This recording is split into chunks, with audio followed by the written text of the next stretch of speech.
Are you trying to break the casual dating pattern and you just cannot seem to get out of it? Look, I completely understand. I have been there. I have done that. I work with clients on a daily basis who are struggling with exactly the same thing. So you are not alone.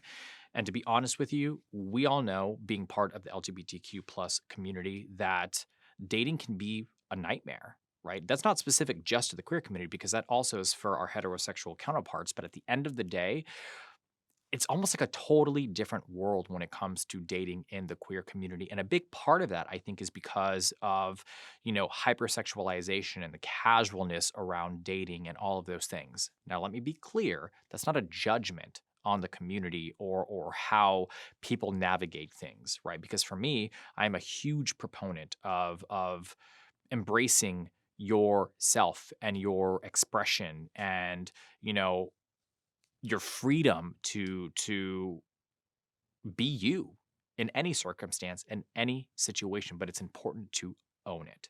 That's the point in all of this. So, if you are watching this video, it's because you want something more serious. You want something more committed, and you're finding it difficult to do that because of the environment, because of the way a lot of people view and navigate dating within the queer community. So, what is the first thing that you want to do to break that casual dating pattern?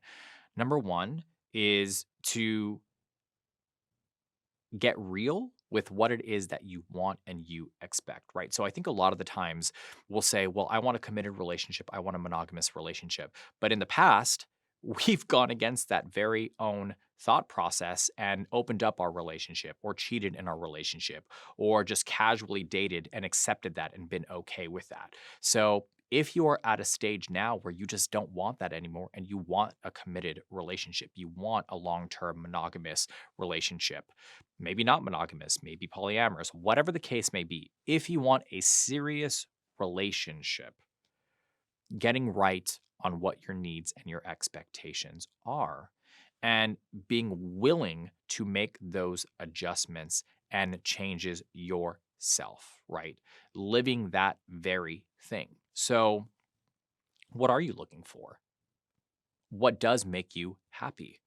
What are your needs and your expectations? What are your views on monogamy? What do you feel commitment represents? How do you navigate relationships? Are you open and willing to trying something new, stepping outside of your comfort zone? Are you willing to step away from more of the hookup apps to focus on dating in a more serious way? These are all reflective questions that you should be asking yourself before you put yourself out there. But beyond that, we have to look at the foundational elements, right? What are your core values? What makes you you? What are your non-negotiables? And what are you willing to compromise on? And once you have figured those things out, right? Once you have sat down with yourself and asked yourself those tough questions and worked through those things, then it's time to put yourself out on the dating market. It's time to put yourself out there.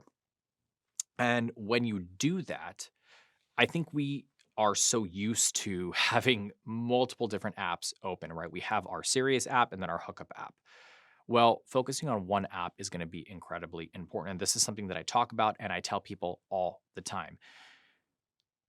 It's distracting to have multiple apps, number one. And number two, sometimes I feel like we lose sight of what our goal is and what our focus is. And we start to just kind of enjoy the validation and the compliments and seeing who is going to like us or match with us and all those types of things. And again, that's a very natural part of the process. And I understand that.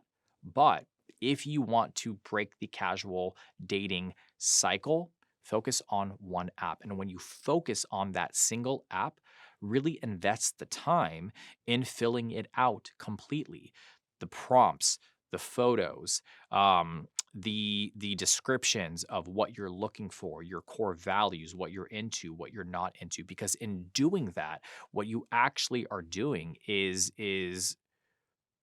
helping the app and the algorithm to match you with people who have very similar interests, core values, likes, hobbies, and all of those things. So you start to filter out the people who are not looking for a committed relationship and are looking for more of a casual situation, right? Maybe even just a general situationship.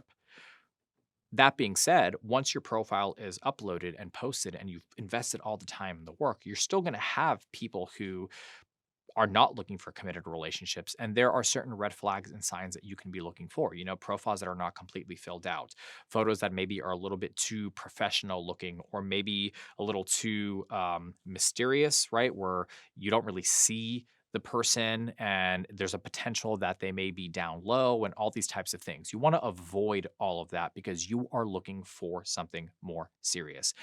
Even if that super hot guy comes across your profile and you're like, oh, I want to try it, maybe even just once, don't, right? Don't flex on your expectations and your boundaries and all of those types of things, right? Because even if this guy is super attractive, if he doesn't align with what you are looking for and what you are expecting, it's just not worth the investment of time. And that's just you um, stepping over your own boundaries one more time. And we're trying to break that cycle because boundaries is going to be incredibly important during this process.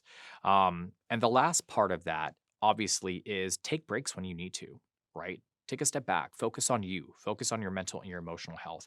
And if you are finding that you're not having a lot of luck with the dating app, that doesn't mean that you have to completely delete it and say, screw this, I'm not doing this anymore.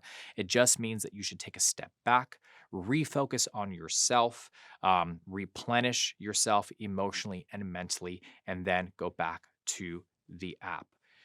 There is going to be time that's invested in this. And I know that that can seem very daunting and scary because you're allowing yourself to be vulnerable. And when things don't seem to be working out for you, you get really disheartened and you get really unmotivated. And it results in you potentially lowering your standards and your expectations because you just want to connect with somebody. I get it. I understand. But those are the times that you need to be very strong and not give up on what it is that you are focused on, which is finding a long term committed relationship and breaking that casual dating pattern. If you have questions, because I know that's a lot of information, and to be honest with you, there's so much more that goes into it, but I wanted to provide you with just a little bit of something that you can utilize now and you can kind of sink your teeth into, reach out to me. I work with people all the time who are in this position and who are looking for something serious. And I'd be happy to support you and help you through that. If you've experienced this, if you're going through your own dating issues and problems, please make sure you leave a comment down below. I try to interact with you guys as much as I possibly can. And again, if you don't know who I am, my name is Danny, and I am a self-esteem and love coach that works specifically with the LGBTQ plus community. Feel free to check out the podcast. Feel free to check out the website. I will leave all that information in the detail box down below. I hope you guys are having an amazing day. I hope you found this information helpful. If you did, make sure you like and subscribe. I'll see you in the next video.